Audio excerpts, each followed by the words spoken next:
See, let's not kid ourselves. There is nothing that typifies a lack of soul and humanity in any form of relationship than selfishness. She's a ladytgaopex. Hello my darlings, welcome back to my channel. I am your Lady TGA. If this is your first time, don't forget to hit that subscribe button so you become part of the tribe. This is a channel where we talk about how you can be a better you. So if you are not part of the tribe, just hit that subscribe button so you officially be part of the tribe. See, any kind of relationship, be it business, be it marriage, be it the ones you have in your social circle with friends, be it the one you have with your family members or with relations, any kind of relationship, any deserves selflessness. No relationship is going to succeed without selflessness. When those in a relationship are givers, that relationship will succeed. When I'm talking about givers, I'm not talking about just financial.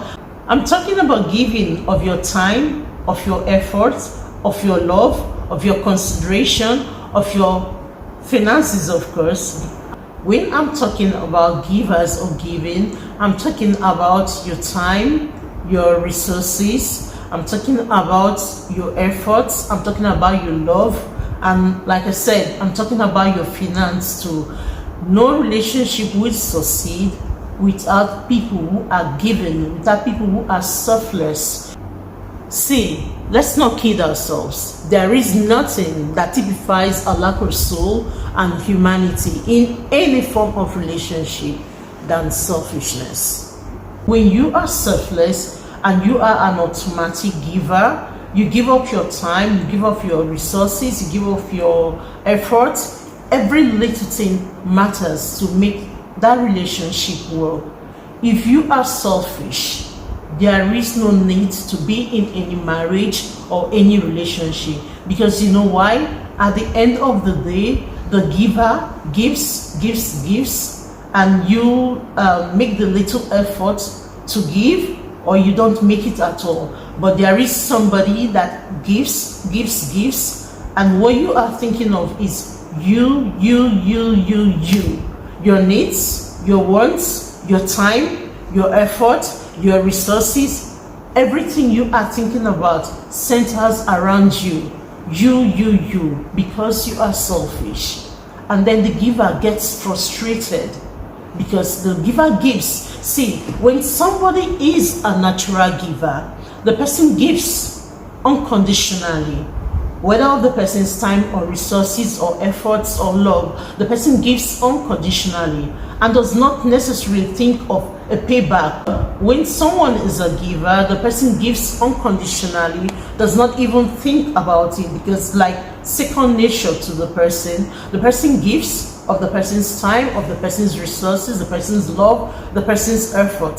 The person is not thinking about payment in any way or in any kind. But you know what? With such people, they expect that you go the extra mile for them. Somehow, they expect it unconsciously or consciously. They expect that because they are able to do this for you, that automatically you will be able to do the same for them, or even something similar. That's the problem with people who give. They give unconsciously, consciously, they make that effort to give, and because it's second nature to them, they are filled with expectations. Somehow they feel like, oh, because I didn't really think when I was doing this for this person, when I didn't really think when I was doing that for my spouse, so I expect him or her to just, do it automatically. But for some people, it doesn't happen that way. And then the giver gets frustrated and somehow feels cheated. You know what happens? The giver gets frustrated when the giver suddenly realizes that this person would not cross a pond for me when I was able already to cross an ocean for the person. That's when frustration sets in. And so, if you are selfish, sincerely, you have no business being in any form of relationship. be it marriage or otherwise. Or if you want to be in a relationship, then go be with somebody that is as selfish as you, and then you end up frustrating each other. Because for people who are giving, because it's second nature to them, they expect that what they do for you so easily, you too will do for them without a second thought. And when you don't, they may not realize it on time, but by the time they realize it, they are sure to feel bad, because they realize that they were ready to take a bullet for you when you were not even ready to take a slap on their behalf. Because for people who give, because it's second nature to them, they don't even think twice when they give of their time, their resources, their efforts, their love. And when they see that it is not reciprocated, when they see and realize that they would have taken a bullet for you, but you were not even ready, or you complained just to take a slap on their behalf, it makes them feel sad. When they realize it, they feel sad and they feel cheated. And if you are a selfish person and you are in a relationship with a giver, be it in marriage, your social circle, or even with your family members, and you continue in that selfish mode, there comes a time you end up living in your trail a lot of broken individuals. So it's better, since you are selfish, you are not ready to change, it's better you stay in a relationship with no one but yourself, or with people of like minds. For those who are givers, the relationship becomes enjoyable when they are in a relationship with people who are as giving as they are. Like I said, it's not just resources, your time, your effort, your love. Just about givers are givers. They just give. They don't think about it. They don't even put a price on their giving. They only come to realize when consistently, like, you find it difficult to do something for them that they would have done for you, or you complain to do something for them when they would have done it for you selflessly, or you complain, or you kind of hide stuff from them. Do you know why selfish people shouldn't be in any form of relationship with givers? Because they lie, they cheat, be it in marriage or be it, like I said, in any other kind of relationship. They lie, they cheat. Why selfish people shouldn't be in any kind of relationship with anybody apart from themselves? Because they are selfish. They don't think twice to cheat, to lie, and also play the victim. Imagine you are the one cheating, you are the one lying, yet you are also the one complaining, playing the victim. Or maybe if you had not done this, I wouldn't have cheated. Or maybe if you had not done this, I wouldn't have lied. Some people are so selfish, and at the end of the day, they play the victim. They play the victim. They don't see anything wrong in their action because their selfishness has blinded them. What they do is they blame you. They say, oh, if you were this way or that way, I wouldn't have cheated. See, it's not always easy to identify a selfish person, because it might take years before you realize that someone is selfish.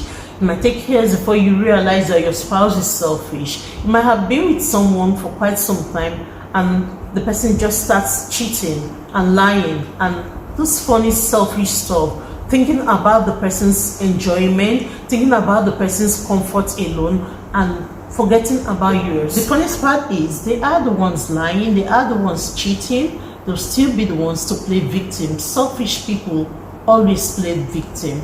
See, it is very destructive to be in a relationship with a selfish person. If someone is selfish, it is a matter of time you begin to see the cracks in that relationship, because what the person thinks about is the person's own interest, the person's own enjoyment, and the person will really justify the person's action.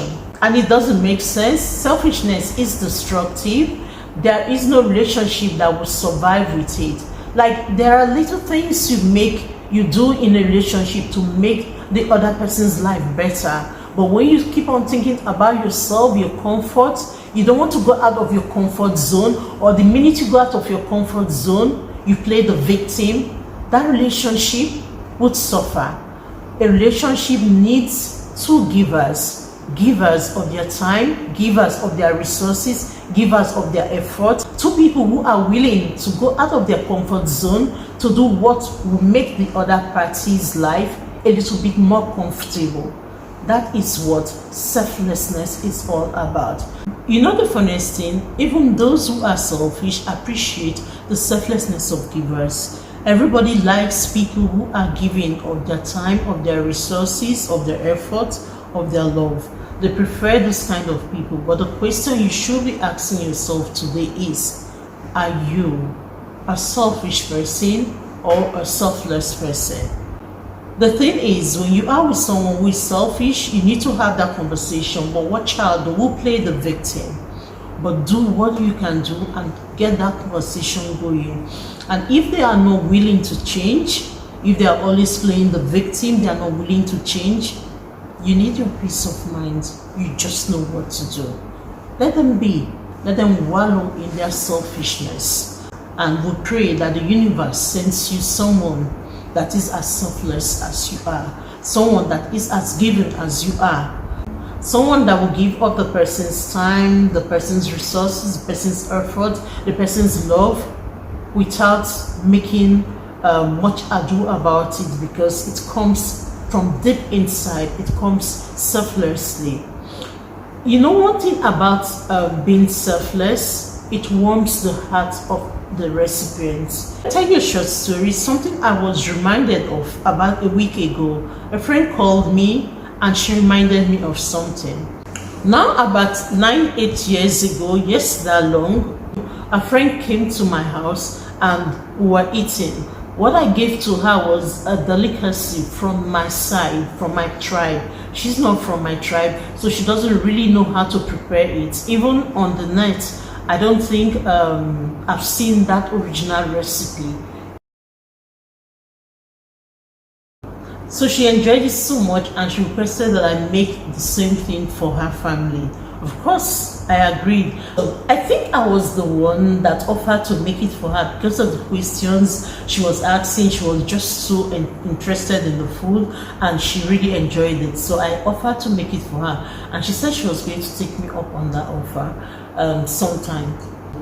Now I didn't know when she was going to ask me for it, but it so happened that the time she asked me for it, it wasn't convenient. But I had to do it for her. Can she afford to get that, pay for that in the hotel? Sure, 10 times over. Was it convenient for me to do it for her? No, it wasn't.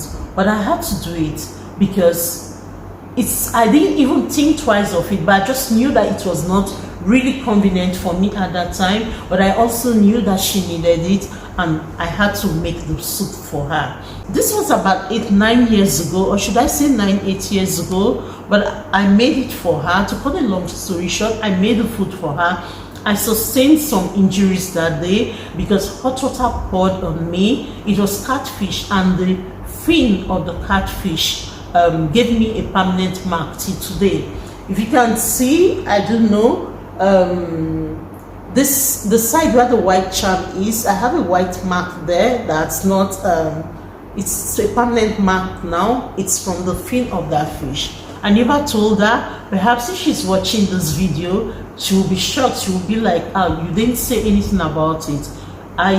In spite of what I went through, there was no need to complain. There was no need to tell her because I am a giving person by nature. Those who know me or have come across me will attest to the fact that I am a selfless person.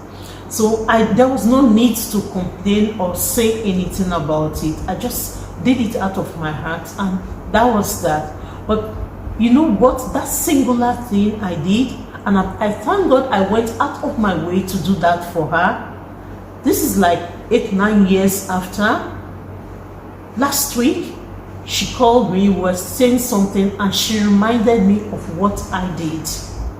Now, she didn't even know the injuries that I sustained at that time, but That's to show you that your selfless heart goes a long way. It stays in the mind of the recipient. Would she have been able to afford a caterer to do it? 10 times over. She would have been able to afford it then. Even now, she's able to afford it. But she asked me to do it, and I had to do it. And I was only glad to do it. I didn't even think twice about it. I didn't think about the inconvenience. I didn't know 8 years from then that she would call me one day, we will be saying something, and she will tell me about what I did. That's why selflessness is priceless. It is priceless. If you are in a relationship, sincerely, if you are not selfless, you have no business being in that relationship. Because you see, even if it's your spouse, there will be times you will need to go out of your comfort zone to do something for your spouse, and you don't do it, or you do it and you do it grudgingly. The person will remember. Even if it's just a friend, there are times that you need to go out of your comfort zone to do something for that person, and instead of you to just do it, you do it grudgingly. The question is, will the person have done the same for you? If you have someone in your life that will be able to do the things they ask you or they expect you to do for them without any hello-baloo, without any fuss, then you are the one that it's doing stuff and you are complaining, then there is something wrong with you. You are not a selfless person, you are a selfish person. Like seriously, how do you expect your spouse or a friend or a family member or a business partner to go an extra mile with you without a fuss, without any problem, and then when it's time for you to do the same thing, you make a lot of fuss and commotion over what shall I do about nothing? You are selfish. You need to face that and make a change. It is a choice. If you see nothing wrong of your selfishness and you feel it's a part of you. In fact, there is a proverb that says that people find it difficult to learn how to use left hand in old age. That's people find it difficult to learn how to be left-handed in old age. But see, don't drag anyone else down that path of misery because you are selfish and you are unwilling to change. Be in a relationship with yourself, by yourself, and it's okay, but do not drag anyone else down that path of misery by trying to be in a relationship with somebody when you know you are selfish and you know that other person is selfless. You need to be selfless for you to enjoy any form of relationship, because anything less than selflessness will frustrate the other person and it's not going to do any good for that relationship. Life is not about you, what you want, what you need, when you want it. Think about the person in that relationship. Is it your spouse? Is it your friend? Is it your family member? They are worthy of your time, of your resources, of your love, of your efforts, especially if they are doing the same, especially if they won't bat an eyelid to do the same for you. Learn to be selfless, learn to be giving, then you will enjoy the relationships that you are in. The relationships, marital, social circle, intimate or whatever, business, whatever relationship you are in, for you to enjoy it, you need to be selfless. Do not even get married if you are selfish. Do not be in a relationship if you are selfish. By all means, stay on your own, except you want to frustrate the other party that is selfless. It's not going to work. Stay on your own. It is better you stay on your own until you take that decision to be selfless in every area of your life, in every aspect of the relationship. Every aspect of your relationship needs you to be selfless, not when it's convenient for you, because people have done stuff for you when it's not convenient for them. Your spouse have done stuff for you when it's not convenient for him or her. In any relationship, boy-girl relationship, girl-girl relationship, boy-boy relationship, it is advisable to be selfless for that relationship to thrive, because selflessness is the backbone of any form of relationship, and selfishness has no place in it. So my darlings, remember that you are worthy of love in its entirety. Love is a dwelling word. You can only receive love from someone who is selfless. You are worthy of a selfless friend. You are worthy of a selfless relation. You are worthy of a selfless spouse. It is your right to have someone as selfless as you in your life. You deserve love in its entirety. So my darlings, don't forget to hit that subscribe button and the notification bell, so by the time another video comes out, you will be notified, you will be the first to know. But don't forget that you deserve love in its entirety, and my prayer is that the universe brings someone as selfless as you are. Bye.